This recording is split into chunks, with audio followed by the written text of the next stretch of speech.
Mga kabengers, halika na at samahan niyo kami na pumunta sa isang mall. Bigla ang lakad lang ito pero naging okay na rin kasi may naging purpose ang lakad namin. Siyempre, habang kami papunta, need naming sumakay ng 2 bus mula sa amin hanggang sa mall na located sa Lawrence Avenue East and Markham Road. Yung mga friends namin na malapit sa mall ay familiar sila rito, di ba? At syempre, waiting kami sa second bus namin. Di ko na nga na-videohan ang first bus kasi mahirap din mag-video pag maraming tao. At eto na nga ang second bus namin. Buti na lang at di masyadong marami ang pasahero kaya nakaupo kami sa bandang likuran ng bus. At kumuha pa nga ang lola nyo ng video habang bumabiyahe, di ba? Pero maingat pa rin tayo habang tayo ay nag-video. At pababa na nga kami ng bus kaya nag-aas ang lola nyo ng favor sa kanyang anak. Nakunan ako ng video habang tumatawid na ang feeling ay artistahin ha? At pati pagtawid o paglalakad ay may kasunod na video. Ha ha ha ha.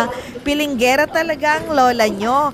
At para equal ang exposure, wow! Dapat kunan na rin ang anak ko sa pagpasok niya ng mall. Ang mall na ito ay kumpleto din o matatawag natin na one-stop shop. May groceries, banks, boutiques, salon, nail spa, name it that you have it. At ang food court na pwedeng tambayan ng lahat. Dumadami na rin nga ang mga taong namamasyal at namimili rito. Siyempre, ang isa sa purpose namin ay ang watch repair. May mga relo kasi na hindi nagagamit dahil need ng palitan ng battery. Siyempre, ask muna kami ng price. Medyo mataas din ang presyo. Kaya, di na namin pinalagyan lahat. Then, need din pabawasan dahil hindi nga maisuot dahil sobrang luwag. Need na rin itong pabawasan. Kaya, 2 battery ang pinalitan at isa nga yung pinabawasan niya. And then, yung second purpose namin ay ang mag-window shopping. Kaya pinasok namin ang isa sa mga store para busugin ang aming mga mata sa damit, bag at sapatos. Wow! Girl na girl ang lola nyo. At ang unang bungad nga ay ang mga bag. At ayan, excited na talagang tumingin sa mga items.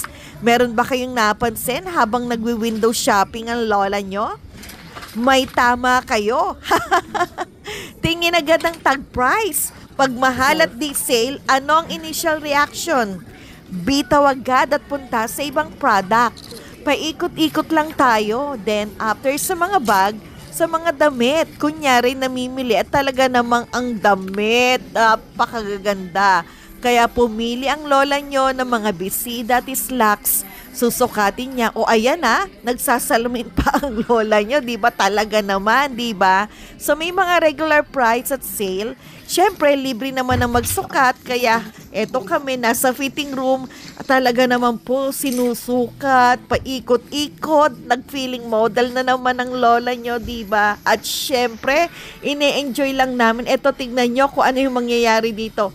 Hala, talaga naman po, diba?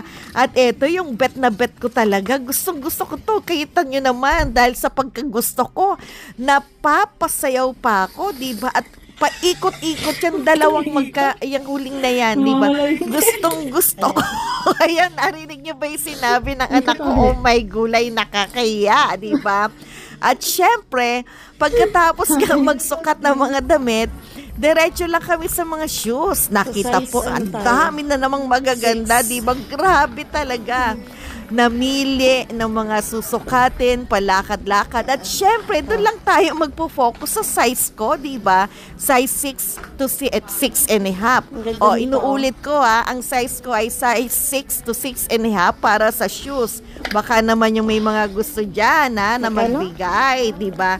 At eto na nga, di ba, ang lola nyo? Ayan, napakaganda niyan, di ba? Tignan nyo, bagay na bagay sa pako at talaga naman po, nilakad pa niya, di ba? Yun nga lang, medyo mataas ang takong niya at alam din ang presyo. Mataas din, di ba? Pero kita nyo, ang ganda talaga, di ba? At syempre, hanggang sukat lang din tayo dyan, di ba? At ito pa yung mga sinukat ng lola nyo. mostly ay mga flat shoes at kailangan talaga ay yung malambot yung sole, di ba? Buti na lang at game na game din ang anak ko sa trip ng nanay niya, di ba? Very supportive talaga siya at syempre, eto tayo na-achieve ng lola nyo ang second purpose niya na window shopping. Talagang winners! So winners ang lola nyong kaabengers, di ba? Kaya abangan nyo kung ano yung pangatlong purpose namin dito. Kaya see you next time. Bye!